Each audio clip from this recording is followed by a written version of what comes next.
i-discuss natin yung one of the most common chronic condition. We call that asthma. Bago natin ipaliwanag kung ano bang asthma, nirequest nga pala to ni It's Me Hara. Ito na yung request mo. I hope makatulong to na marami sa'yo. Mga gusto pang i-guide namin, ituro namin yung pinaka-best way at madaling paraan para matuto talaga sa nursing school at saka magte-take ng board exam. Pwede kayo mag-PM dito dahil meron kami review center, yung top 1. Malaking tulong to dahil mapapadali namin yung mahihirap na topic, lalo na tong asthma na to. Asthma ay is a chronic condition which your airway narrows and swell and may produce mucus. Alam naman nating lahat na ang definition hindi natin maintindihan kung hindi ipapaliwanag. So that's why nandito ako para ipaliwanag ko kung ano ba yung definition at mapadali natin kung ano ba ang asthma.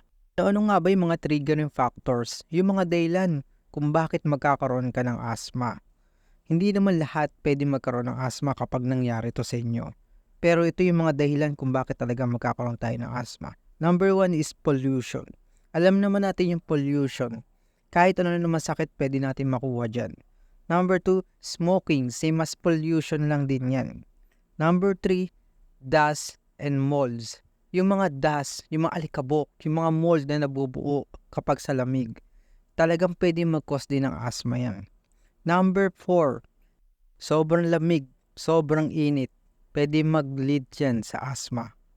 Yun na nga, na-expose ka sa mga triggering factors na yan. Either one of these triggering factors, lahat ng daanan ng hangin papunta sa baga mo, mag-react yan. Kapag nalanghap mo yung mga triggering factors, hindi naman talaga parte ng katawan mo yan. Pupuntahan niya ng immune system natin o resistensya natin. Especially yung mga chemical mediators sa tinatawag. Number 1 is leukotriene. Number 2 is histamine. Number 3 is prostaglandins. Gawin nila is puksain yung specific allergen na nalanghap mo. Pero syempre may debris yan.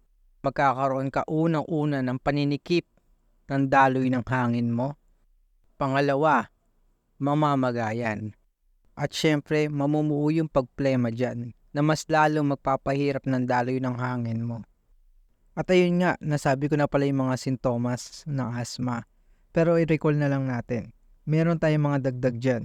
Una-una sa lahat, syempre may pag-ubo yan. Pipilitin ang baga natin ilabas yung plema na yan, kaya inuubo tayo. At kapag naninikip ang daloy ng hangin natin dahil namumuo yung plema, naninikip yung daloy ng hangin natin, nagkakaroon tayo ng hirap sa paghinga. Number 3, yung paghinga natin, yung pag-inhale natin madali. Pero yung pag-exhale natin mahirap. Meron tayong paghinga na ganito. Pero yung pagbalik, ang tawag doon is wheezing sound. At syempre, hirap ka talaga sa paghinga dyan. Talaga nga naman. Chest tightening ang mangyayari sa'yo. Unang-una sa lahat, paano natin pe-prevent ang asthma? I-prevent mo syempre yung mga triggering factors. Kung ano man yung triggering factors na sinabi ko kanina nagdadahilan kung bakit ka nagkakaroon ng asthma, pigilan mo. After that, pumunta tayo sa treatment and medication. Number 1, bigyan natin ng bronchodilators. Ginagawa ng bronchodilators, mahirap yung paghinga mo dahil nga masikip ang daloy ng hangin mo.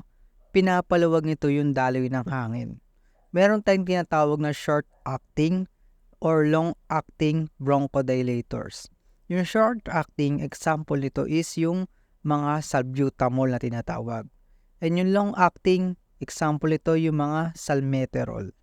Siyempre, yung sinabi ko kanina, yung leukotriene na yan, kailangan natin i-block yan na nagkukos ng lalong paghirap sa paghinga.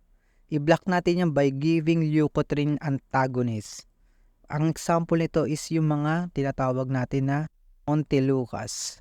At kung kinakailangan, binibigyan tayo ng doktor ng mga histamine receptor blocker para hindi na mag-trigger yung histamine na mas lalong nagpapahirap sa paghinga natin. And lastly, bibigyan tayo ng corticosteroid. Hindi ito yung steroid na nagpapalaki ng katawan. Itong steroid na to is binablock nito yung lahat ng mga immune system natin. Lahat ng sinabi kong triggering factors na yan is immune system. Ibablock nila lahat yan by giving corticosteroids. So tapos na ang laban, di ba? Pero madaming side effect ang steroids. So that's why hindi kagad binibigyan ng doktor yung mga gantong klase ng gamot. Prevention is better than cure pagdating sa asthma. Mas maganda madami ka alam, lalong-lalo na sa mga triggering factor kung bakit ka nagkakaroon ng asthma. Para ma-prevent mo kung ano man yung mga dahilan kung bakit ka nagkaka-asthma. Huwag mo nang hayaan na umabot ka sa mga treatment or medications. Alam naman natin na ayaw natin ng gamutan palagi, di ba? Ika nga nila, di ba? Mas mahalaga ang may alam